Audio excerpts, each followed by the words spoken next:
Hello दोस्तों, आपका स्वागत है आपके अपने यूट्यूब चैनल मैथ्स प्लेटफॉर्म पर। देखिए दोस्तों, हमारा टॉपिक चल रहा था डीएलएड फोर्थ सेमेस्टर वाले स्टूडेंट्स के लिए चैप्टर 1 करनी करनी घात। ये इस चैप्टर की थर्ड वीडियो है। इससे पहले इसके 2 पार्ट बन चुके हैं। जिस स्टूडेंट ने अगर वे दोनों पार्ट ना देखे हों तो पहले कृपया उन दोनों पार्ट्स को देखें। उनका लिंक डिस्क्रिप्शन बॉक्स में मिल जाएगा आपको। उसके बाद इस वीडियो को देखें, क्योंकि इसको समझने से पहले वे दोनों वीडियो देखनी बहुत आवश्यक है। तो देखिए, यहाँ पर टाइप है करणियों का गुणन एवं भाजन। अब यहाँ पे क्वेश्चन लिखा हुआ है √2 की पावर, करने की पावर कितनी है 3 मल्टीप्लाई √5। इन दोनों की क्या करनी है, गुणा करनी है। तो देखिए गुणा कैसे करते हैं। देखिए कभी भी दो करणियों की अगर हमें गुणा करनी हो तो उनकी घातें समान होनी चाहिए। गुणा करनी हो या भाग करनी हो या जोड़ना हो या घटाना हो, जोड़ते हो, घटाते हो, गुणा करते हो, भाग करते हो, समान घात की करणियों में ही की जा सकती है। तो अब यहाँ देखिए, यहाँ करनी की घात कितनी है 3 और यहाँ पर कितनी है 2, क्योंकि जहाँ कुछ नहीं लिखी होती वहाँ पर घात होती है 2। तो सबसे पहले हमें इन दोनों की घातें समान करनी होंगी। तो चलिए पहले घातें समान करते हैं। यहाँ घात है 3 और 2, तो 3 व 2 का लेस है, यानी कि एलसीएम लेंगे। कितना होता है 6। तो अब हम इन दोनों करणियों की घात 6 बनाएंगे। पिछले क्वेश्चन में भी घात चेंज करी थी, तो आप जानते ही हैं कैसे चेंज करेंगे। इसकी पावर देखिए, क्या करते हैं, करनी के अंदर क्या लिखा हुआ है 2, पावर है 3, हमें बनानी कितनी है 6 बनानी है। तो इस वाली पावर से इस वाली पावर को हमने डिवाइड किया, कितना आया 2। तो जितना भी आएगा वो पावर चढ़ा देंगे। यहाँ पे 2 की पावर 2 कितना हो गया 4, और 4 की पावर हमारी 6 आ गई। तो ये हमारी करनी चेंज हो गई। इसी प्रकार √5 को लेते हैं। √5 में करने की घात हमें कितनी बनानी है 6, और यहाँ पे कितनी है 2। 2 से 6 को डिवाइड करा तो अंदर कितनी घात लगेगी 3 घात लगेगी। तो 5 की पावर 3 का मान कितना होता है 125। 125 की घात कितनी आ गई हमारी 6। तो इस प्रकार दोनों की करनी घात हमारी समान हो चुकी है। अब हम इन दोनों की मल्टीप्लाई कर देंगे। तो क्वेश्चन को सही ढंग से जमाने का तरीका क्या है, देखिए यहाँ लिखेंगे अतः करनी 2 की पावर 3 मल्टीप्लाई करनी 5 इज इक्वल टू लगाएंगे। इसकी वैल्यू कितनी बनी हमारी 4 की पावर 6, 125 की पावर 6। इसकी जगह इसका मान, इसकी जगह इसका मान, इक्वल। अब दोनों की गुणा एक ही करने में कर दो, 4 गुणा 125। अब दोनों की 4 की और 125 की गुणा करिए आप, कितना आ जाएगा 500। तो ये हमारा 500 की घात 6 आंसर आ गया। तो इसको हम क्या लिख देंगे, अपना आंसर लिख देंगे। इस प्रकार दो करणियों की हम गुणा कर सकते हैं। आइए अब दूसरा क्वेश्चन लेते हैं। अभी हमने दो करणियों की गुणा की थी, अब हमें इन दोनों करणियों की भाग करनी है। ये बीच में डिवाइड का निशान, भाग करनी है। अभी बताया था भाग करनी हो या गुणा करनी हो, हमें दोनों की घातें समान करनी होती हैं। तो चलिए पहले घातें समान करते हैं। घातें समान करने से पहले देखिए 4 व 6 का एलसीएम कितना आएगा, इनका एलसीएम 4 और 6 का एलसीएम कितना आएगा 12। वह छोटी से छोटी संख्या जो दोनों से कट जाए, तो 12। अब हमें इन दोनों की घात 12 बनानी है। तो कैसे बनाते हैं, देखिए 4 से हमें घात क्या बनानी है 12। कितनी बार जाएगा 3 बार, 4 3 12, तो अंदर कितनी घात लगा देंगे हम 3 पावर लगा देंगे। ये हमने चेंज कर लिया, इसे ऐसी रेंज। अब 28 की अगर हम 3 बार मल्टीप्लाई करते हैं तो काफ़ी लंबी संख्या आ जाएगी, इसलिए अभी हम गुणा नहीं करते, यहीं छोड़ते हैं। अगली संख्या देखिए, करनी 8 की पावर 6। यहाँ हमें करनी है पावर कितनी बनानी है 12। 6 से 12 को डिवाइड करेंगे 2 बार जाएगा, तो 8 की पावर 2 हमने ये लिख दिया। अब ये घातें समान हो गई हैं, अब हमें इन दोनों की डिवाइड करनी है। अतः करनी 28 की पावर 4 डिवाइड करनी 8 की पावर 6 बराबर। अब हम इन दोनों की वैल्यू रखेंगे। 28 वाले की वैल्यू हमारी आई थी करनी 28 की घात 3 करनी 8 की पावर 2। ठीक, अब भाग हो या गुणा हो, दोनों को एक ही करनी में लिखा जाता है। अब हम इन दोनों को क्या करेंगे, एक ही करनी में लिख लेंगे।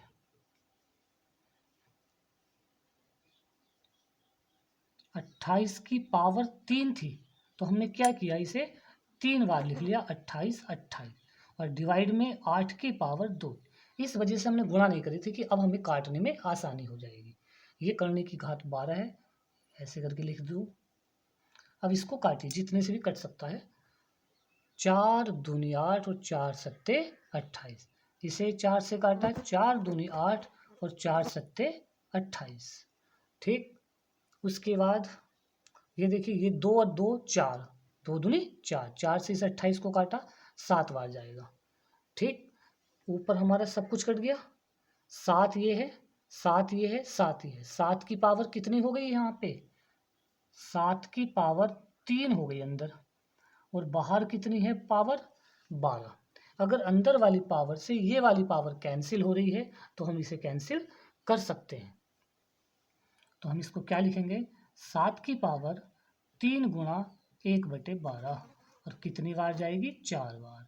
तो हमारा जो आंसर आएगा वो ये आ जाएगा, करनी 7 की पावर 4। इसे हम क्या लिख देंगे, अपना आंसर। इस प्रकार दो करणियों की हम भाग कर सकते हैं। आइए अब अगला टाइप लेते हैं, किसी करनी का परिमेयकरण करना। अब देखिए, किसी भी करनी का परिमेयकरण कैसे करते हैं।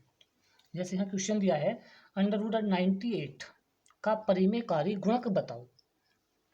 अब किसी करनी का परिमेयकारी गुणक कैसे ज्ञात करते हैं, आइए देखते हैं। देखिए यहाँ 98 है, तो 98 के फैक्टर कर लो सबसे पहले।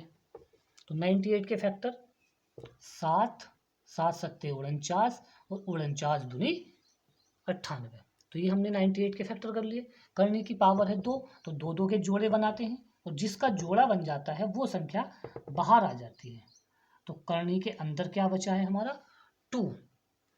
तो अब हमारा जो 98 था, इसे मिश्र करनी में चेंज कर दिया हमने इसे पहले। तो हम इसे बोलेंगे 7√2। अब इसका परिमेयकारी गुणक बताना है। परिमेयकारी गुणक का मतलब ये होता है कि ऐसी संख्या जिसके हम इसमें गुणा करें तो ये हमारी करनी खत्म हो जाए। तो कितने की, देखिए अगर यहाँ 2 है, अगर एक गुणा में 1 2 और आता तो 2 का जोड़ा बन के बाहर आ जाता। तो यानी कि जोड़ा बनने के लिए, पूरे पूरे जोड़े बनने के लिए कितने की कमी थी, 1 2 की कमी थी। किसकी कमी थी, 2 की कमी थी। तो बस करनी को खत्म करने के लिए, यानी कि करनी समाप्त हो जाती है अगर हमारे यहाँ 1 2 और होता तो जिस चीज की आवश्यकता होती है वही उसका परिमेयकारी गुणक कहलाता है। तो इसलिए हम यहाँ क्या लिखेंगे, करनी 98 का परिमेयकारी गुणक क्या आएगा, √2 आएगा आंसर। यानी कि जितने की कमी होगी वही हमारा क्या कहलाएगा, परिमेयकारी गुणक कहलाएगा। ये मत समझना कि यहाँ √2 आया है तो √2 ही हमारा आंसर आया, क्योंकि अभी एक ऐसा क्वेश्चन लेके देख लो आप कि उसमें ऐसा नहीं हो सकता। जैसे अगला एक एग्जाम्पल लेते हैं। देखिए यहाँ पे हमने क्वेश्चन लिया है, करनी 112 की घात 3 का परिमेयकारी गुणक बताइए। अब इसका परिमेयकारी गुणक ज्ञात करते हैं, जैसे भी ऊपर वाले का किया था। देखिए कैसे करते हैं, तो 112 के फैक्टर करेंगे हम पहले, 112 के फैक्टर। तो 112 के फैक्टर देखो, इधर को 2 से काटते हैं सबसे पहले, इधर नहीं दिखाई दे रहा, चलो यहीं कर लेते हैं। 112 के फैक्टर हमने किए, 2 पंजे 10, 2 छंग 2 से, सॉरी 2 से काटेंगे, 2 पंजे 10, 2 छंग 12, फिर 2 से काटिए, 2 दूनी 4, 2 अट्ठे 16, फिर 2 से काटिए 14 आएगा, फिर 2 से काटिए 7 आएगा। अब 7 किससे कटेगा, ओनली 7 से कटेगा। तो ये इसके फैक्टर हुए। 2 2 2 कितनी बार आया है इसमें? 4 बार, और 1 आया है 7 बार। तो हम यहाँ को ये लिख देते हैं, 2 2 आया था 4 बार, 2 2 2 और 1 2 और 1 7, ये बन गया। तो 3 करने की घात है 3, तो 3 का जोड़ा बनेगा। तो जितने का जोड़ा बन जाता है वो संख्या बाहर आ जाती है, अंदर क्या रह गया? 2 गुणा 7। अब यहाँ देखिए, क्योंकि अभी आपको यहाँ लगा था कि यहाँ अगर रूट 2 आया था तो यहाँ भी रूट 2 आंसर, लेकिन ऐसा नहीं है। यहाँ पर देखिए, अगर 2 गुणा 7 यानी कि 2 सत्ते 14, तो इसके अकॉर्डिंग क्या होना चाहिए? 14 करनी घात 3 आंसर होना चाहिए, लेकिन ऐसा नहीं है। अभी हमने बताया था कि परिमेयकारी गुणक का मतलब है कि देखिए घात 3 है, अंदर 3 3 का जोड़ा बनने के लिए कितने 2 की कमी है? 2 2 की कमी है, यानी कि 2 गुणा 2। कितने की कमी है? 2 गुणा 2, इन 2 की कमी है। अगर ये इसमें यहाँ आ जाता तो कितने 7 की कमी है 3 का जोड़ा बनने के लिए? 2 7 की कमी है, और इस पे लगा दो करने की घात 3। यही हमारा क्या कहलाएगा? परिमेयकारी गुणक कहलाएगा। परिमेयकारी गुणक बोलेंगे हम इसको। क्या बोलेंगे इसको? परिमेयकारी गुणक। तो कितना आ जाएगा आंसर? 2 दूनी 4 और 7 सत्ते 49 दूनी, ऐसे करो 7 सत्ते 49, 49 की 4 से गुणा कर दो। तो 49 की 4 से आप गुणा करोगे तो कितना आ जाएगा? 4 9 36 का 6 और 4 4 196। तो करनी 196 की घात 3 आंसर। तो देखिए क्या आंसर है हमारा कि 112 की घात 3 का जो परिमेयकारी गुणक है वो हमारा कितना आया है? 196 की घात 3। तो स्टूडेंट आपको ध्यान देना है कि देखिए अगर करने की घात कुछ नहीं है, ओनली 2 है, तो सही है कि चलो इसको देख करके हम आंसर बता देंगे, केवल अंडर रूट वाले में ये कंडीशन सेटिस्फाइड हो जाएगी। लेकिन अगर करने की घात 2 से अलग कुछ 3 हुई, 4 हुई, 5 हुई, तो फिर ये कंडीशन यहाँ सेटिस्फाइड नहीं होगी, फिर हमें ऐसा ही करना होगा। बस करना क्या है कि करने की घात 3 है तो 3 3 के जोड़े बनने थे, अंदर जोड़े बनने के लिए जितने की कमी है वही क्या होगा? हमारा परिमेयकारी गुणक होगा। आगे चलते हैं, अगला और कुछ देखिए।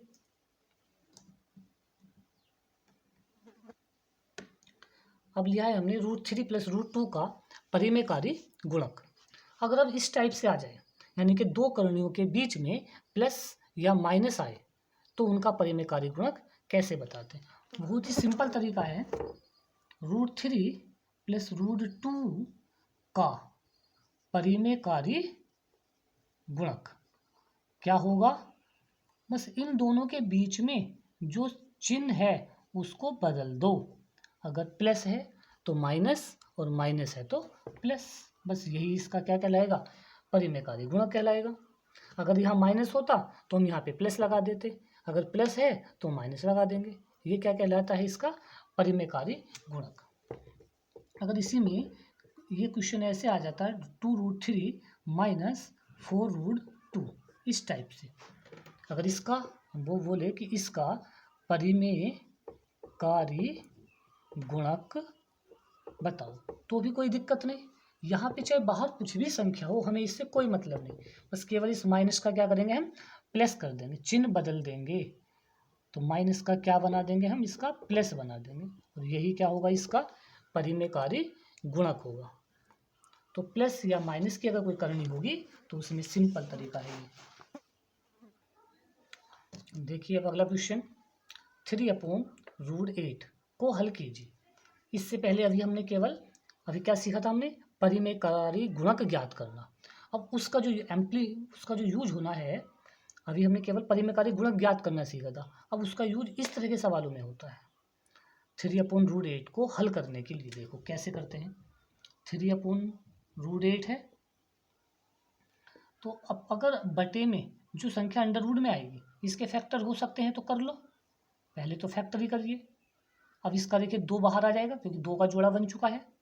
नीचे लिख लेते हैं 3/2√2, क्योंकि 2 का जोड़ा बना तो 2 बाहर आ गया, जिसका जोड़ा बनता है वो हट जाता है और 2 हमारा अंदर रहा। तो ये इस तरीके से चेंज हो गया। अब यहाँ पे देखिए रूट में देखिए क्या है रूट के अंदर 2, और रूट 2 का परिमेयकारी गुणक क्या होगा, रूट 2 होगा। तो जो भी परिमेयकारी गुणक होता है उसी से ऊपर नीचे क्या की जाती है, गुणा की जाती है। इस वाले 2 का कोई मतलब नहीं, हमें ये तो करनी से बाहर है, तो करनी 2 है ये हमारा, तो इसी का परिमेय का, इसका क्या बोलेंगे हम, इसे परिमेयकरण। हमने इसका परिमेयकरण कर दिया, रूट 2 से ऊपर नीचे गुणा कर दी। ऊपर क्या बनेगा अब हमारा, 3√2। अब देखिए रूट 2 की जब रूट 2 से मल्टीप्लाई होती है तो 2 आता है, यानी कि रूट 2 की रूट 2 से मल्टीप्लाई होगी तो क्या आएगा, रूट 4, और 4 का स्क्वायर रूट निकल के आ गया 2। तो इस वजह से 2 इन दोनों की गुणा और 2 ये रखा, तो 2 दूनी 4, ये हमारा क्या कहलाएगा, आंसर कहलाएगा। तो इस तरीके से हम परिमेयकारी गुणक का यूज करके परिमेयकरण, इसको बोलते हैं हर का परिमेयकरण करना। देखिए अगला क्वेश्चन लेते हैं। √2 की वैल्यू दे रखी है 1.414, तो √10 माइनस √5 अपॉन √5 की वैल्यू हमें फाइंड करनी है। देखिए ये √2 की वैल्यू दी हुई है इस क्वेश्चन में, अगर नहीं भी दी होती तो भी ये इसकी फिक्स है, ये याद हमें होनी चाहिए। आपको जो है करनी में 3 वैल्यू याद रखनी है। √2 की वैल्यू होती है 1.414, √3 की वैल्यू होती है 1.732, और √5 की वैल्यू होती है 2.236। ये 3 मान आपको याद रखने हैं। अगर किसी एग्जाम में किसी क्वेश्चन में दिए हों या ना दिए हों तो भी हम इसका यूज कर सकते हैं। ये 3 वैल्यू यहाँ पे इसकी वैल्यू दे रखी है। अब देखिए तो हमें इसकी वैल्यू फाइंड करनी है, तो क्या करते हैं इसके लिए, आइए √10 माइनस √5 अपॉन √5, ये √5 दोनों के बटे में अलग अलग चला जाएगा, क्योंकि जब ऊपर 2 पद हो नीचे अकेला हो तो ये दोनों के बटे में जा सकता है। तो √10 अपॉन √5 माइनस √5 अपॉन √5, पूरा कैंसिल तो 1 आया। ठीक, ऊपर भी दोनों करनी की पावर एक सी हैं तो दोनों को एक ही करनी में लिख लेते हैं। अगर दोनों बटे में है तो एक ही करनी में लिख लो। माइनस का 1, 5 से ये कैंसिल हुआ 2 बार। अब करनी कितना, √2 बच गया ये, और माइनस का 1, √2 की वैल्यू लगा दीजिए, √2 की वैल्यू लगा दो, 1.414 माइनस 1, और इस 1 में से जब ये 1 घटा दिया तो हमारा क्या बचेगा, ये आंसर। इस तरीके का ये क्वेश्चन था। देखिए अगला टॉपिक, अगला टाइप है द्विपद द्विघात करनी का परिमेयकरण, का परिमेयकरण। तो देखिए द्विपद, द्विपद का मतलब 2 पद वाले, जैसे भी बताया था पीछे कि √a या √+b, इस टाइप से a और b की वैल्यू कुछ भी हो सकती है। तो √a प्लस √b व √a माइनस √b को एक दूसरे का संयुग्मी, एक दूसरे का संयुग्मी कहते हैं।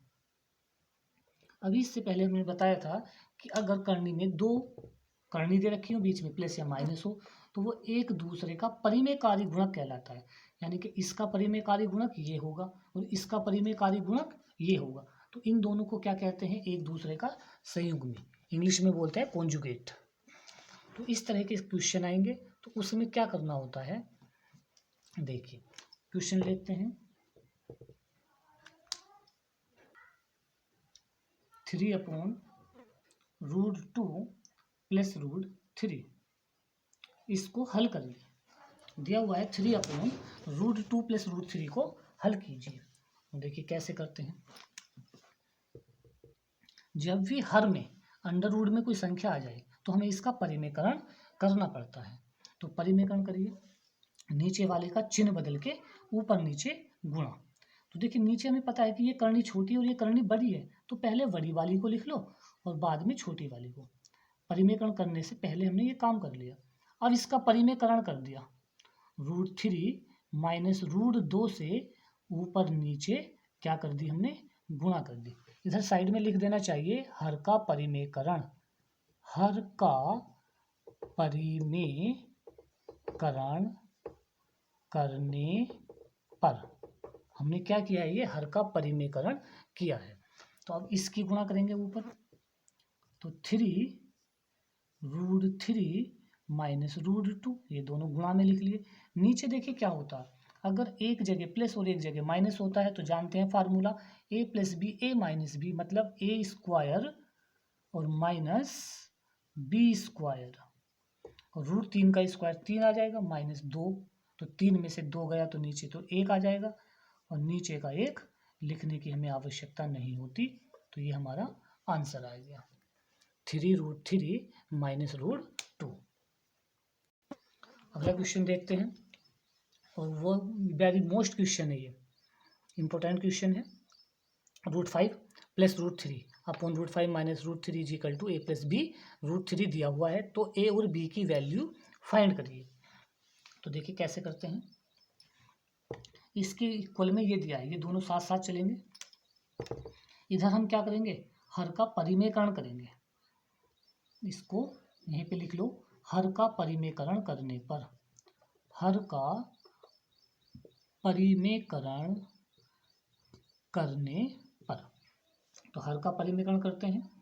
√5 + √3, √5 माइनस √3, तो परिमेयकरण में क्या बताया था, नीचे वाले का चिन्ह बदल के ऊपर गुणा और नीचे भी गुणा। √5 + √3 ऊपर नीचे गुणा कर दी। इक्वल में जो चल रहा है वो ऐसे ही चलाते रहो। अब ऊपर देखिए दोनों ब्रैकेट सेम हो गए, एक जैसे हो गए, तो एक जैसे जब हो गए तो होल स्क्वायर बन गया, √5 + √3 का होल स्क्वायर। और नीचे हमेशा वही बनता है a² माइनस b², तो √5 का स्क्वायर 5 और √3 का स्क्वायर 3, तो 5 माइनस 3। इक्वल में क्या चल रहा है, a + b√3। ऊपर वाले का होल स्क्वायर खोलो, a + b का होल स्क्वायर, जैसे अपना a + b का होल स्क्वायर खुलता है। तो देखिए, तो a² यानी कि 5 + √3² यानी कि 3 प्लस 2√5 इंटू √3 अपोन में क्या रहेगा, 5 में से 3 गया 2। इक्वल में ये चल रहा है हमारा a + b√3, ये ऐसे ही चलता रहेगा। 5 और 3 8, 8 में ये नहीं जुड़ सकता क्योंकि ये गुणा में है, इसे नहीं जोड़ेंगे हम। तो 8 + 2√15 कितना आ जाएगा, ये 15। अपोन में क्या है यहाँ पे 2, और इक्वल में क्या चल रहा है a + b√3। ठीक, देखिए सॉरी, ये √3 नहीं है यहाँ पे, ये यहाँ पे √3 नहीं √15 था, मिस्टेक होगी थोड़ा लिखने में। √3 के स्थान पर ये √15 है, ये इक्वल में ऐसे चलता चला रहा है। अब ये देखिए, ये जो बटे का 2 है, दोनों के बटे में अलग अलग कर देंगे इसको हम, तो 8/2 और प्लस 2√15/2 इज इक्वल टू में a + b√15। ये हमारा ऐसे चलता रहेगा। थोड़ा ऊपर को देखते हैं, तो इसलिए हम थोड़ा ऊपर वाला मिटा देते हैं जरा।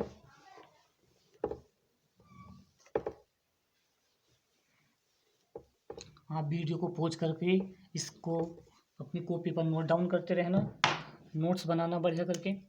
तो देखिए हमने इसको क्या करा, 2 से ये कैंसिल हुआ 4 और 2 से ये कैंसिल हुआ, तो क्या बचा हमारा यहाँ पर 4 + √15 इज इक्वल टू में जो भी चल रहा है हमारा a + b√15।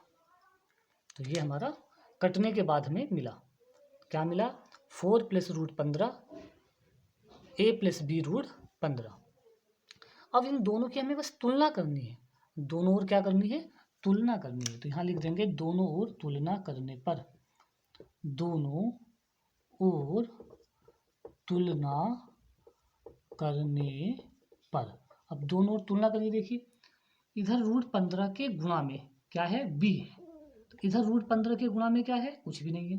जब कुछ नहीं है तो 1 है, और ये a के स्थान पर रखा हुआ है, तो a की वैल्यू आ गई 4 और v की वैल्यू आ गई है हमारी 1। a = 4 और v = 1 हमारा आंसर। तो हम इसमें आंसर, इस तरह का क्वेश्चन बहुत वेरी मोस्ट था ये। देखिए अगला क्वेश्चन क्या अगला टाइप है ये, त्रिपद द्विघात करने का परिमेय। त्रिपद, त्रिपद का मतलब नीचे 3 पद होंगे। और द्विघात का मतलब देखो करने की